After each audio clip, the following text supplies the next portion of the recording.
Cohasset Playhouse in Mr. Pym passes by.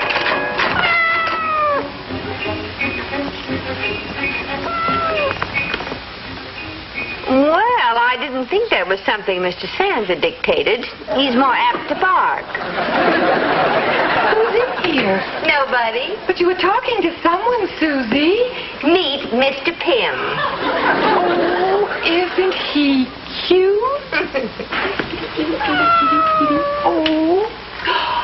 Oh, how do you know his name's Mr. Pym? Well, I was just typing something about Mr. Pym passing by, and there he was. So if his name isn't Mr. Pym, it ought to be.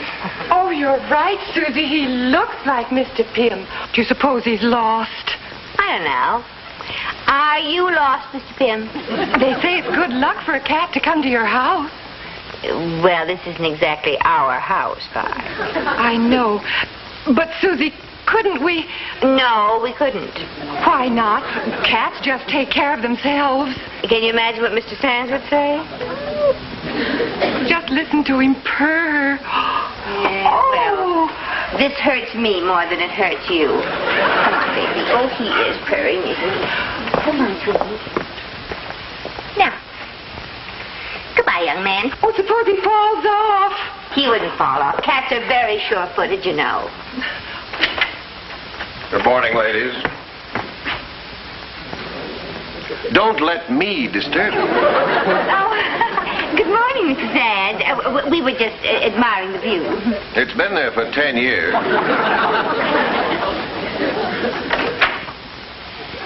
He's in his Simon Legree mood this morning. Susie, he's gone.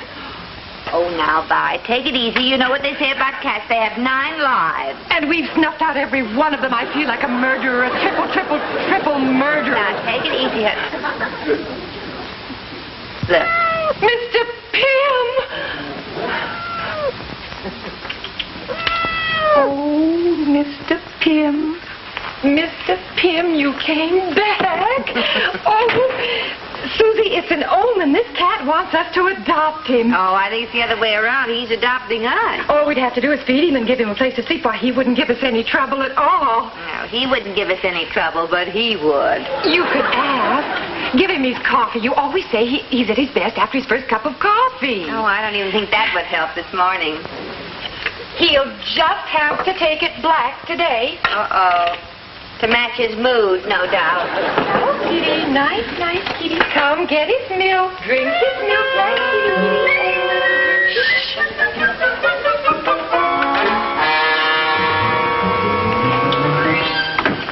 Here's your coffee, Mr. Sands.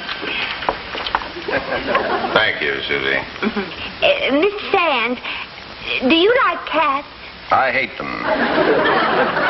They're supposed to be good luck, you know.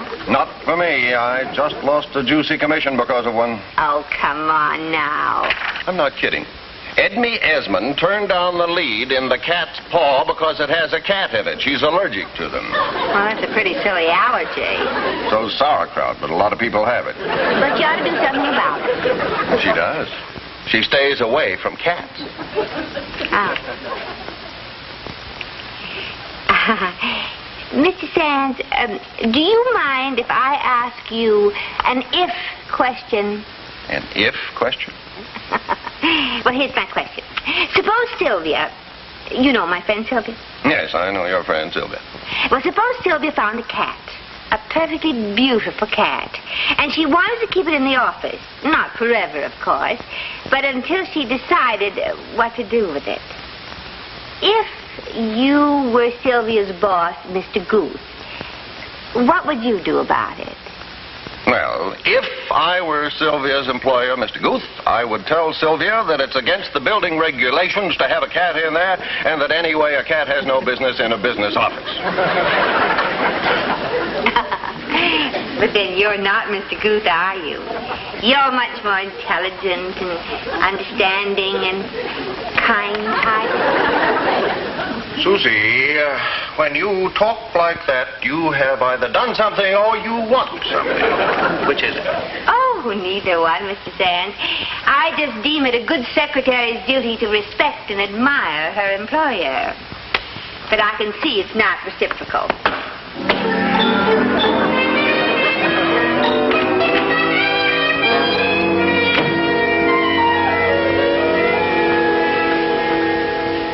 He drank almost all of it. Now, you know what they say, Vi. If you feed a cat, you'll never get rid of it. Who wants to? Look. Oh, isn't that cute? He climbed in all by himself. Did you mention anything to Mr. Sands? Yes, I hinted something. Did he hint something? No, in about 6 different ways. Susie. Susie, how about some more coffee? Oh, yes, sir. Coming right up. And put some cream in it this time. You forgot it before. Oh, well, we haven't any cream. We just ran out. And no wonder. Is it good out of a saucer? Oh, it wasn't for me. I'm so glad. Now, where is that cat? That hypothetical cat that Sylvia supposedly found. Oh, that cat. Oh, well, you'll have to ask Sylvia about that. Where is it, Susie? Oh, that cat? You mean the cat in the hot tin pile? Yes, Susie. You'll find it under M for Mr. Pym.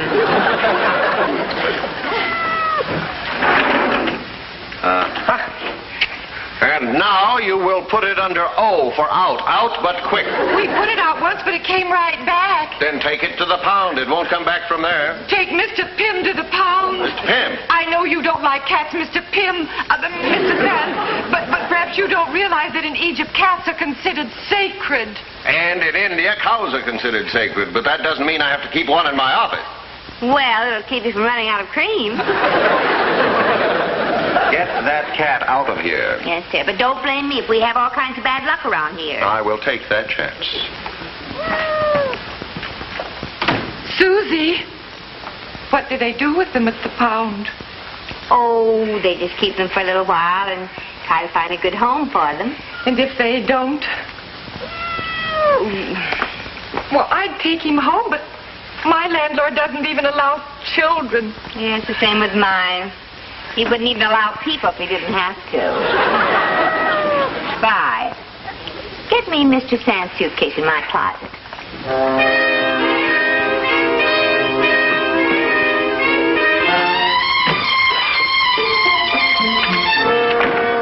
Are you going somewhere, Susie? No, but Mr. Pym is. Oh. Is that a new bag? Yes, Mr. Sands just bought it. Here, help me. Thing's got a breeze, you know. Cold right here. So, you see, Sandor, you really need a cat. Imagine owning a restaurant called the Black Cat and not having one. Well, there is plenty to eat here, and there is a large garden in the back. Yes, I thought so. Of course, we wouldn't give him to just anybody, you know. Well, I think you ought to have a look at him. Bye. Here he is. Oh, Mr. Pussy, oh, it is charming. He has such a nice name, Mr. Pym. Good. I'm going to call him Laszlo. But you will take him. Of course. Kessenem Sepen, thank you very much, little. You will let us come to see him, won't you? Of course. Oh, Latsika, Pussy. Bye. Let's go now. Not turn back.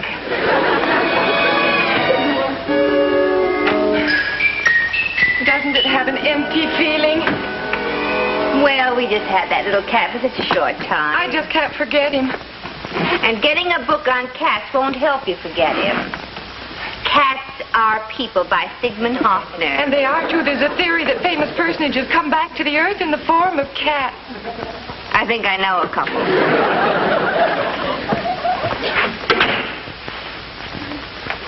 Well, did you get rid of that animal? Yes, sir. Good. That's what you say. What did you bring this out for? Oh, I had something to deliver. I'll bet I know what. I think I hear my phone. That was a very expensive bag, Susie. Well, I couldn't very well take him out of here by helicopter. Okay. But be sure to have this office aired out before Edme Esmond comes here tomorrow. I told you she's terribly allergic to cats. And I'm getting very allergic to people who don't like cats. That was my phone, Susie, and it was Sandor. Mr. Pym's disappeared. Oh, no. Oh, I know he'll be run over. All that traffic out there.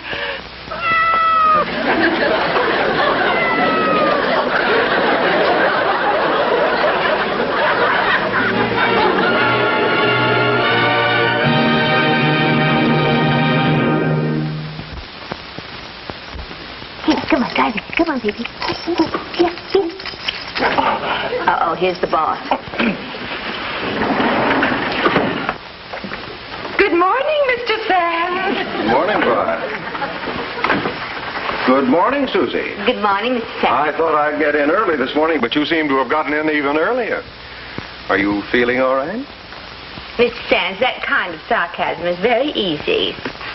You have many virtues, Susie, but punctuality is not one of them. What's on the calendar? You were going over the fielding contracts this morning. You have a luncheon appointment with your lawyer, and at 2:30, Edme Esmond is coming in to see you. That's all. Oh, that reminds me. I think I may get Edme to do that part after all. Would you get me a script of The Cat's Paw, please? Yes.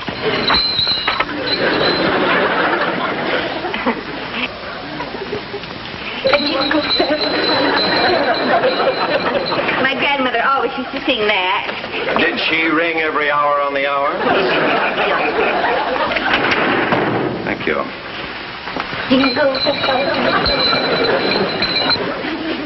Maybe I got here too early this morning.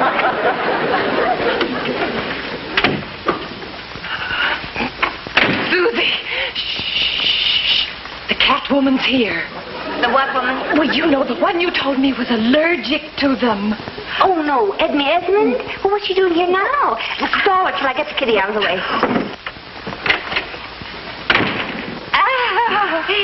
Well, Miss Esmond, we didn't expect you till this afternoon. I know. Wait till I tell you what happened. Could I have a glass of water? I'll get one for you.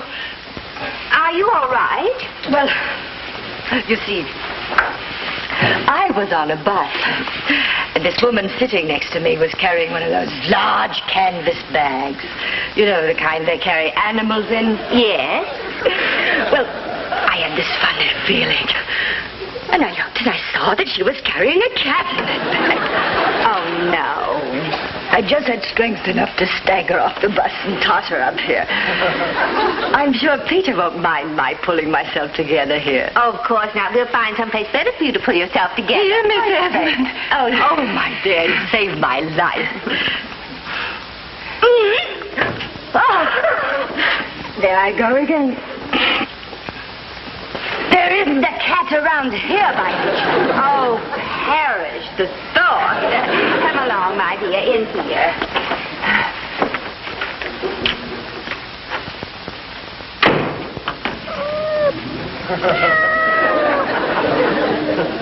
That's a nice boy.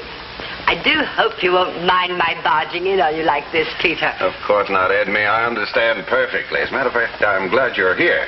I want to talk to you again about the cat's paw. Oh, please, don't mention that word. Now, look, I have gone over this script very carefully, and the cat is completely unnecessary. It's only used for a sort of silly symbolism. So, why don't we get Tex Johnson to eliminate it? Simple, isn't it? Very simple. Well, I think it's a perfectly wonderful idea, Peter. Susie, you call Tex on the phone and talk to him about it. Me? Yes, well, I think perhaps Tex and I are a little too close. All right.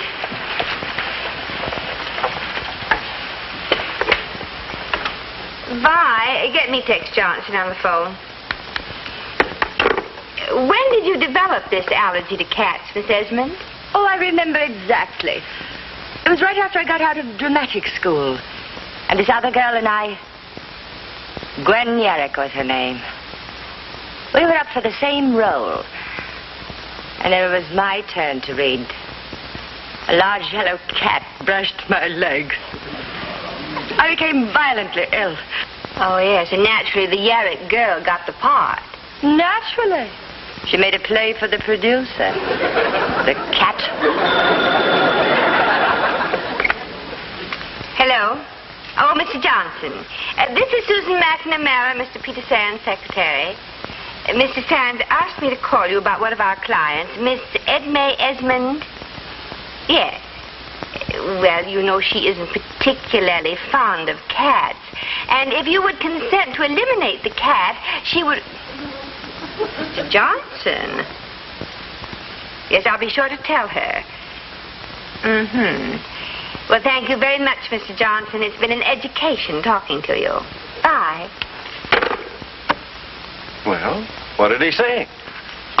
He said, for over 4,000 years, certain people of taste, discrimination, have recognized the charm and intelligence and virtues of the cat.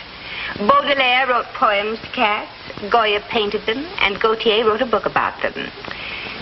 And Mr. Johnson says if Miss Esmond expects him to destroy his play by eliminating the cat, Miss Esmond is, and I quote, a low-grade moron, and something else I prefer not to read. Wait, miserable hack! Doesn't he know that cats are the companions of devils and witches? And in spite of Gautier and Baudelaire and Goya, I'm deathly ill if they come within a mile of me.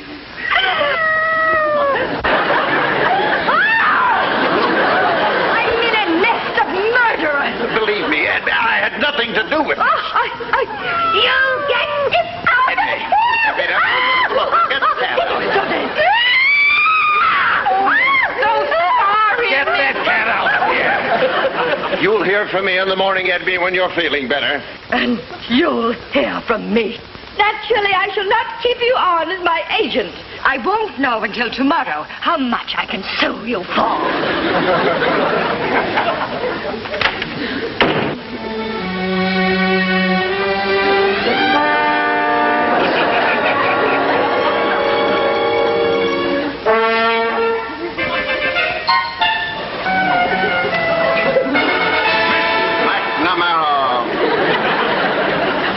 That you have just cost me a very important client is distressing. But more important is the fact that you have deliberately flouted my orders about keeping that cat in the office. And you have seen the consequences. Now, if you prefer a stray alley cat to your job or to me, that is quite all right. But remember, there is not room in this office for the three of us. Now start counting. Yes, sir. Yes, I understand, Mr. Kramer. Not everyone is equipped to live with a cat. Mm-hmm. Well, thanks very much. Any luck? Just try to give a cat away and you'll find out who your friends are. They either have a cat, they can't have a cat, or they're about to take a short trip around the world. Where, oh, where is the spirit of Baudelaire, Goya, and Gautier? I didn't see them on your list. Honey, did you talk the superintendent into taking care of Mr. Pym? We said he'd keep him in the basement for a few days until we could find a home for him. Good. Oh, it just doesn't seem the same without Mr. Pym. Well, everything would have been all right if that Edme Esmond hadn't come tottering in when she did. You know something? I don't think she has an allergy to cats. I think it's all in her mind. Psychosomatic. My, what an impressive word. Psychosomatic? Oh, well, I learned that when I went around with Dr. Palmer. You remember Dr. Palmer, don't you? He was branching out in psychiatry when I went with him. You know something? I think that Edme Esmond could use a good psychiatrist. I don't care what that woman needs. But I do. If we could overcome that alleged allergy of hers, not only would we get her back as a client, but we might talk Mr. Sands into coexisting with Mr. Pym. This idea has infinite possibilities. I'm afraid the idea is too big for us, Susie. As Grandmother McNamara said, nothing is ever too big for the McNamaras. Now, let me see. Where is his number? P. Well, she did say that it all started when a catty rival took a part away from her. That's very interesting, Susie. You know, that possibly just might be the key to the whole situation. Oh, I believe your guest has arrived. Miss McNamara, Miss Esmond. this is outrageous. When you wired me to meet at 332 East 44th, I had no idea it was this feline fire trap. The black cat. The very name nauseates me. And where is Tex Johnson? I thought he was coming here to apologize to me. Oh, dear, I'm sorry he was delayed. But this is Dr. Palmer. I've been telling him about your allergy. How do you do, Miss Esmond? Yes, I'm rather fascinated with your case. It's a phenomenon of a rare type. Oh, really? Yes, indeed. Well, I must tell you my symptoms, but I'm afraid that would take hours. Oh, I have all the time in the world, Miss Esmond. Please, won't you sit down? Take it away. Very interesting. I feel an attack coming. But this isn't a real cat, Miss Esmond. Of course not, but the very thought. I see. Then it's the thought of the cat that upset you, not necessarily the animal itself. Why, yes. Miss Esmond, have you considered the possibility that all this is a result of your experience with a girl named Gwen Yarick, who took a part away from you once, and whom in your mind you associated with a cat? Why, Dr. Palmer, how did you know about Gwen Yarick? Well, I told him, Miss Esmond. Miss Esmond, perhaps you're confusing the symbol with the fact. Now, you were afraid of this girl, Gwen Yarick, weren't you? You feared that she might take a job away from you which you wanted very much. You considered her a cat, and you became violently upset. And it was just at this moment that you saw a real cat, and you blamed your upset on it. You know, that makes sense. Even with the limited facts at my disposal, I would say, Miss Esmond, that yours is a false allergy. And now that you have a firm reputation as an actress, well, you can see you have nothing to fear from this cat, Gwen Yarick. Oh, Miss McNamara, why haven't I met this man before? I might say the same of Miss Esmond. Excuse me, Miss Susie, but your friend wants you to come to the office right away. She says it is very important. I think it is about Laszlo. Oh, I might have known. Just when it was getting interesting. Well, will you forgive me? Certainly. Run along, darling. Bye.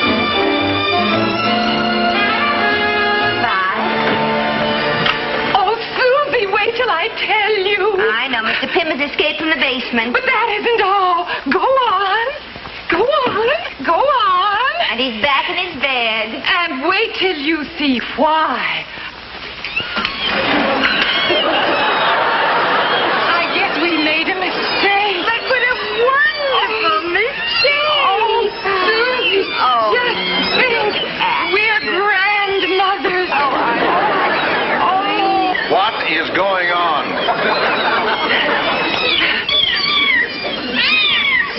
I guess you can put it all out on the street now, Mr. Sands. Susie, if you had...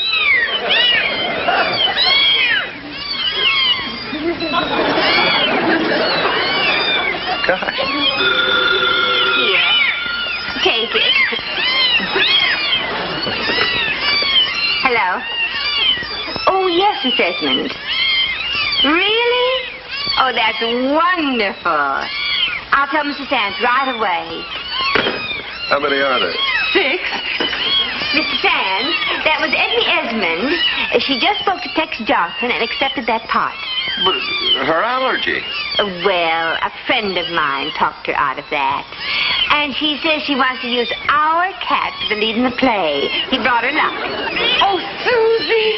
Oh, and I said that I'd have you take care of the deal, Mr. Sands. Well, I've handled hillbillies, sword swallowers, and performing seals. Why not a talented cat? Mr. Pym's becoming a great actress. Well, under the circumstances, don't you think it would be better if we changed his name to Sarah Bernhardt?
In the case of child actor Harold Lemaire, sensational star of The Little Monster, this reporter would like to point with pride to the man behind the boy, Peter Sands. Smart agenting Pete.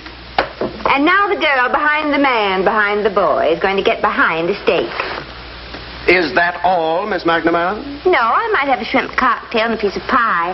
I have a B.I.G. lunch date, in case you haven't noticed. I mean, is that all you have to say about my newspaper item? Mr. Sands, I am of the opinion that altogether too much has already been said about you and me and Harold and how very bright we all are. And just what do you mean by that? Well, Harold isn't even 10 yet. And his suddenly becoming the sacred calf of the Great White Way has him flying pretty high. So let him sail. Right out of this world? Sands, I have worked much too hard trying to keep that little genius in this world. Huh? I know how very, very busy you are, Mr. Sands. But Mrs. Darling and Dickie are back again. Oh, no. I'm awfully sorry, Mrs. Darling, but I'm afraid it's going to be quite a while. Oh, that's all right. Dickie and I understand that in the theater one must suffer. I'm hungry. Dickie, for shame. Do you think Harold Lemaire ever put food before his career? Please, Susie, how am I ever going to get out for lunch? Oh, lunch, my goodness. Whew, my date will be here any minute. Now, wait a minute. You're not going to leave me here trapped with that lioness and her cub holding me at bay, are you? All right, Mr. Sands. I'll try to stampede the herd. Thank you.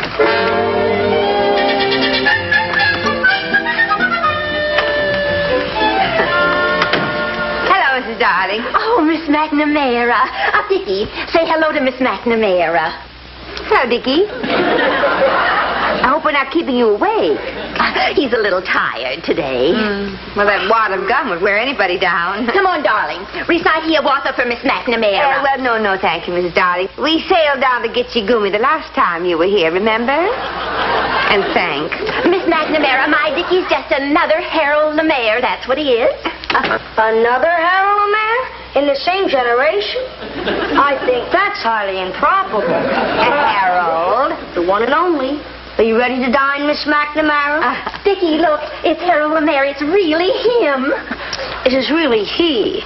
Come, Miss McNamara. It's 12:15. My fans gather. Yes, your lordship. Mr. Lemaire, we saw you in The Little Monster, and believe me, we thought you were absolutely marvelous.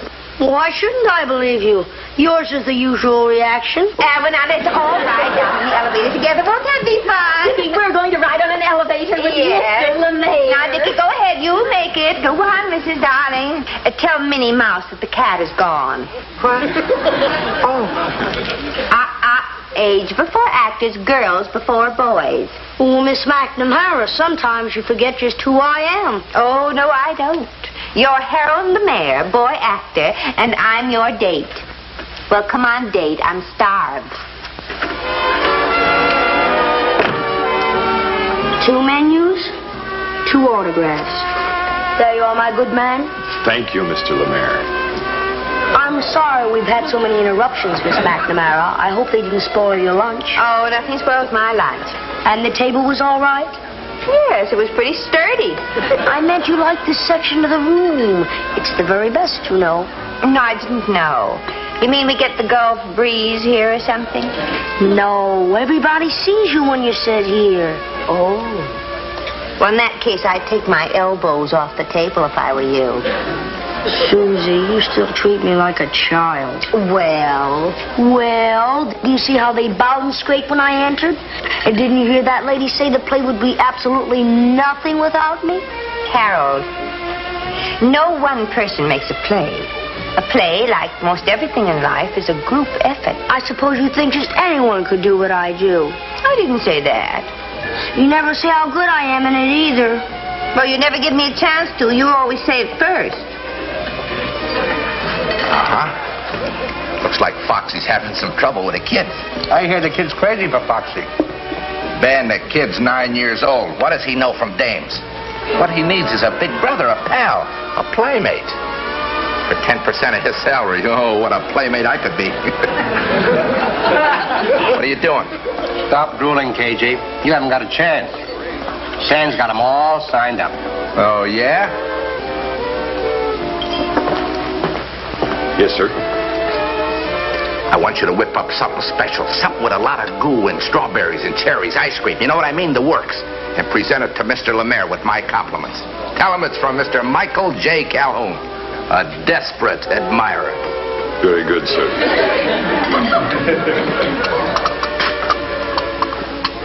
Compliments of Mr. Calhoun, and I quote, a desperate admirer.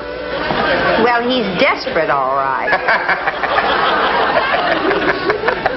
Well, the nerve of him. He knows very well that you're signed with us. Well, they only sent me some ice cream. But $2 worth. With Cagey, anything over 35 cents is wooing. You didn't think he'd like to be my agent? Well, who wouldn't? Well, the way you talk, no one would ever think I was anything special. You're working. For Cagey, that's special.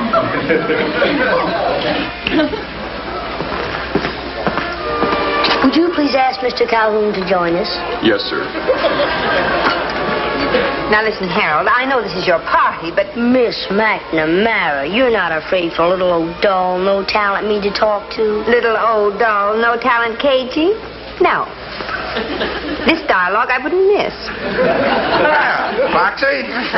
How are you, Sonny? Cute little tyke, ain't he?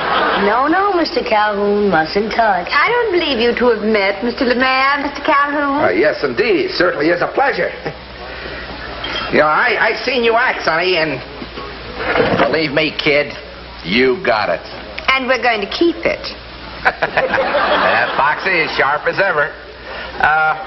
When you sending him to the coast? The coast? Yeah, Hollywood, son. Oh, you'll love it out there. Plenty of sunshine and trees. A boy like you could certainly grow up out west. Well, thank you, Horace Greeley. Am I going to Hollywood, Miss McNamara?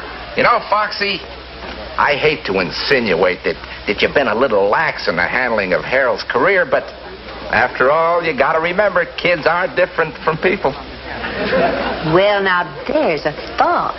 You might say they're well... Younger, for one thing? Yeah. But even more than that, I would say that they're... Smaller. Yeah. Gee, I sure wish I had a pencil to jot this all down. Don't worry about it, kid. Old Cagey's got it all right up here. Embedded in solid rock. I know. Let's play Let's Pretend. And let's pretend Mr. Cagey's my agent. Now, I'll tell you what I'd do if I was your agent, kid. I'd pull you out of that play. I think you had it. Oh, and what about the rest of the people and the cast and the crew and the backers? Have they had it too? Oh, well, surely no play depends on one person alone. Why, you don't think the play would close if I left it? I think we all can be replaced, Harold. Does that include agents, Miss McNamara? Come on, Harold, I think we should go. Oh, gee, can't we stay and play some more with Cagey? Sure, Foxy. What's your rush? Well, you boys can stay here and play as long as you like. If you excuse me, I'm a working girl. Oh, but Miss McNamara, Poor Foxy. Just don't understand us men. Miss McNamara understands us only too thoroughly. That's what aggravates me. To think she takes me so for granted she leaves me in the company with such an unscrupulous agent. Yeah, she never should have did that. Just because I was a child when we met, she fails to see how much I've matured. Yeah, Foxy's got glass eyes about a lot of things. Miss McNamara has the most glorious perceiving eyes ever to grace a mortal. And don't you forget it. Yeah, Harold. They are glorious, ain't they? Say, Mr. Calhoun, are you busy this afternoon? Not too busy for you, Harold, my boy. Would you like we should go on a hike or play ball? I would like we should play cops and robbers with Susie and scare the jelly beans out of her. Cops and robbers? Yeah, cops and robbers. Cagey, how would you like to be my agent? Well,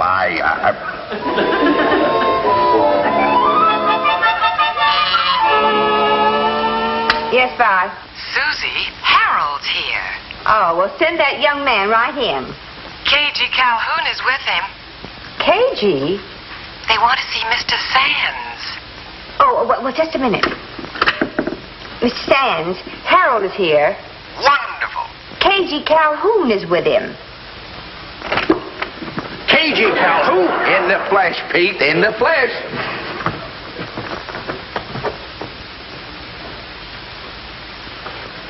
Mr. Sands will see you in there. Thanks for the lunch, Harold.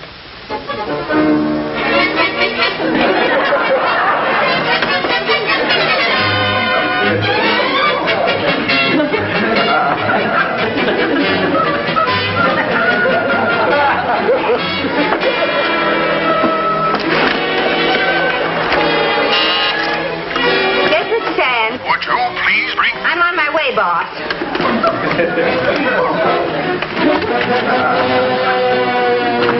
Mr. Lemaire's contract. It may interest you to know, Miss McNamara, that Calhoun has just asked for Harold's release. Oh?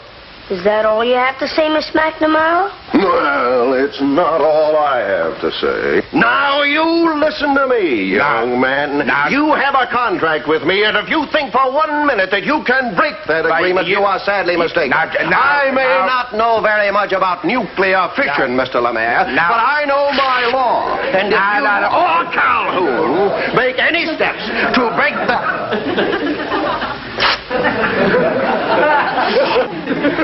Miss McNamara, what are you doing with that contract? What contract? Well, this certainly simplifies things. Thank you, Foxy. We've never had a dissatisfied client, Mr. Sands. Why should we spoil our record now?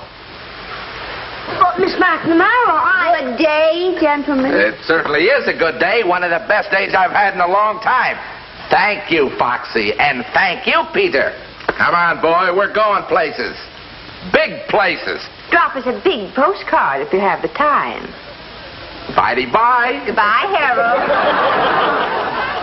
Miss McNamara, what are you doing to me? Mr. Sands, there is no reason to get so excited. My tearing up that contract was merely a gesture. I was simply calling Harold's bluff. Now, you know very well that it will never hold up in court. I don't intend for it ever to get to court. And it never will. Harold doesn't want to leave us any more than we want him to leave. He'll be back. Well, you don't think I want him to go, do you? Well, I'd miss that little tyke so If Mr. Lemaire is not back, and soon, you won't be around to miss that little tyke. Yes, sir.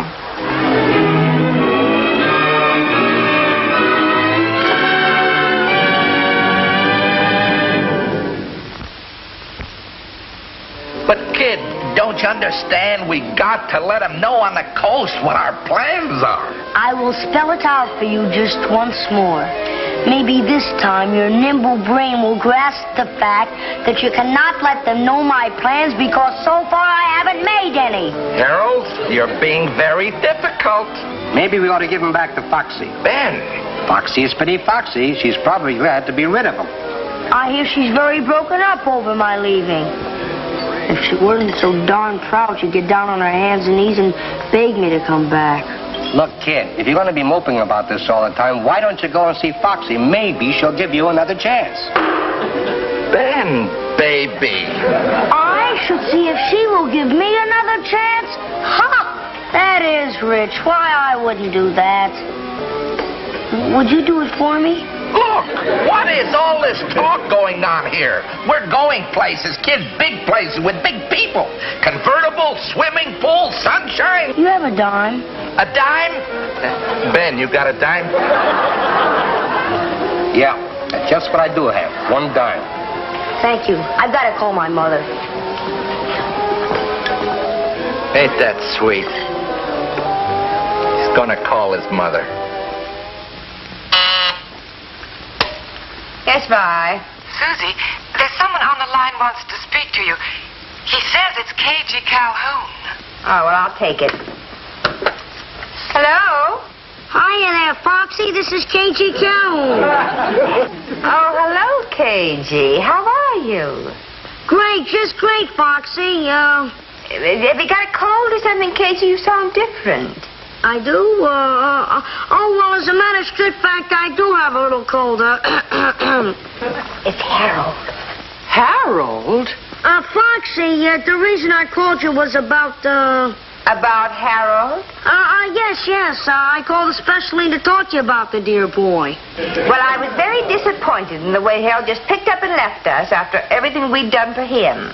Well, he didn't mean to leave you. And I'm sure if you asked him nicely, he'd be back in a second. And it's okay with me, Foxy, so, why don't you ask him? Well, that's very decent of you, Casey, but I couldn't do that. If Harold wants to come back, he's got to be man enough to forget his pride and own up to his own mistakes. Oh, he's proud, all right. But he has a great deal to be proud of, don't you think? Not lately. Well, thanks, Cagey, for calling. I hope your cold is better soon. Bye. Poor little thing. Poor little traitor, poor little deserter. No, Vi, this is really my fault. Harold just wanted me to show a little more enthusiasm over his success.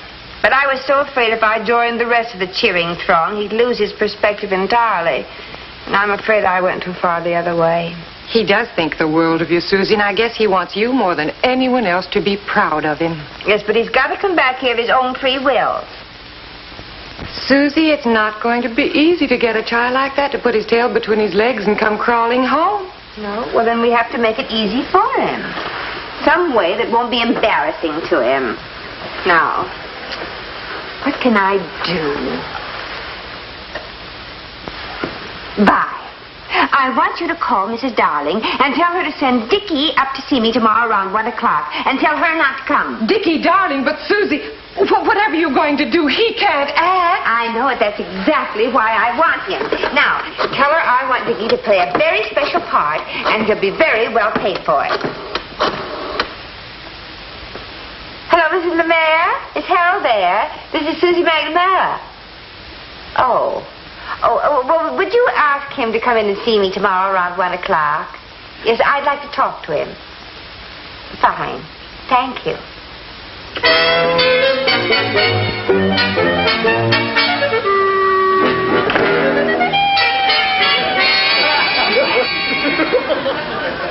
Hello, Harold. Long time no see. Miss Praskins, you've been reading No Count again. Would you please tell Miss McNamara I'm here? She's expecting me. I must say, Miss Praskins, I admire Susie tremendously. Of course, it's not easy to apologize, but then she's a grand person. Yes, she is. So, she called you in to apologize, hmm? Well, she didn't come right out and say it, but I know my Susie pretty well. Just a minute, Harold. She has someone with her right now. Oh? Well, you just might tell her I'm here. Yes, sir.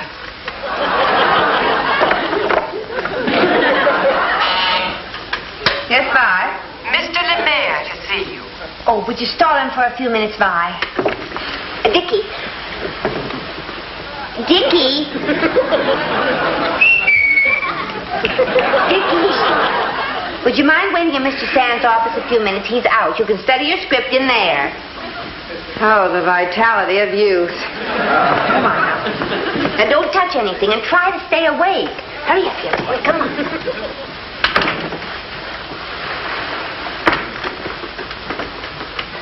Well, Harold. It's good to see you again. It's good to see you, too. Well, won't you sit down? Oh, thank you. My. You're looking fine. Oh, thank you. So are you. Thank you. Your message said you wanted to speak to me, Miss McNamara. Yes, but I don't know exactly how to begin. Oh, well, just spit it out, Miss McNamara. You'll feel better for it, I'm sure. Well, my problem...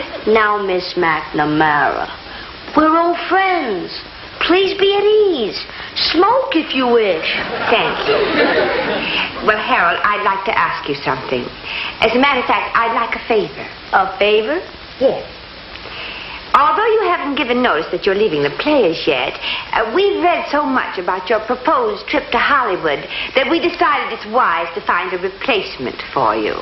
A replacement? Yes, a replacement. So I've called you in to ask you if you'd be good enough to go over the part with him. You found a replacement? Well, he's quite different from you, Harold, but I think you'll find his interpretation very interesting. Now, excuse me 1 minute. Dickie? Dickie? There we go, boy. That is my replacement? Yes. I don't think you two have met. Mr. Harold the man, this is Dickie Darling. Miss McNamara, do you mean to tell me you intend to present this child to the public as my successor? Why, yes. They'll stone him. Well, now, wait a minute, Harold. You haven't even heard Dickie read. Shall we go over the part for Harold? That's it, boy. Now, you... No, you gotta stay here. All righty. Now, this script. Now, are you ready? Good night, Joey. Night, Mama. Sleep tight. Try to forget all that's happened today. I will. Good night, Mama. I love you. Miss McNamara, could I have a word with you before your sparkling discovery and puts us all to sleep? Quite certainly. Out there, if you don't mind. Yes, sir. Excuse me. Dickie?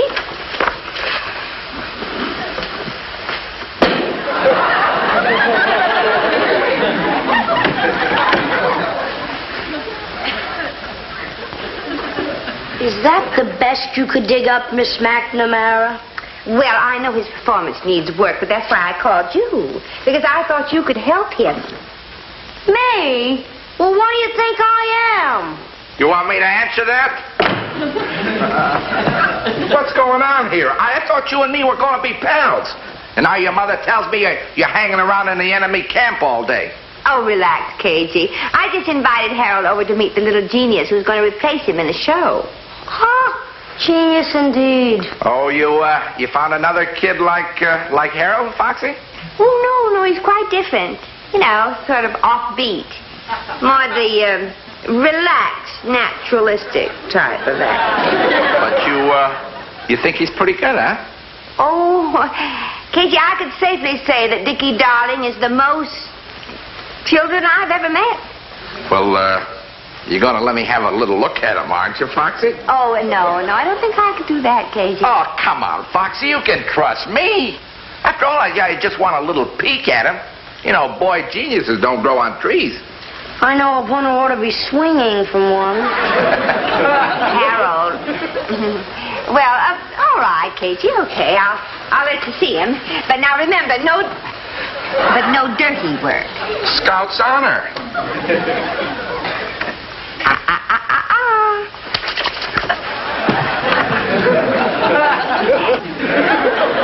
Miss McNamara, I'm not going to let you do it. Do what? Put Dickie in my part. Why, just think of what it would do to the play. It would have to close. Think of all the poor actors and the crew and the backers. Yes, I think you've got something there, Harold. And think of what it would do to you. Why, Dickie would make you the laughingstock of this town, and I couldn't stand that. Oh, well, you wouldn't hear all those stories way off in Hollywood. Hollywood? I'm not going to Hollywood. How can I? It's obvious you can't replace me in the show. I'll just have to stay. And it's also obvious I can't get along without you. I hope you'll let me stay. Oh, Harold, honey, I wouldn't have it any other way. Susie, I guess you do appreciate me now? I should say I appreciate you right now. Because right now you're showing what a fine little gentleman you are.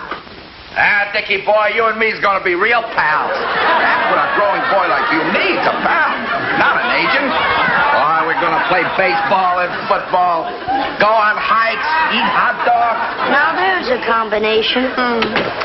The funny thing about combinations, Harold, if you just relax and be yourself, you usually wind up with the people you like the most and want to be with. And I'm with you. Oh, you are.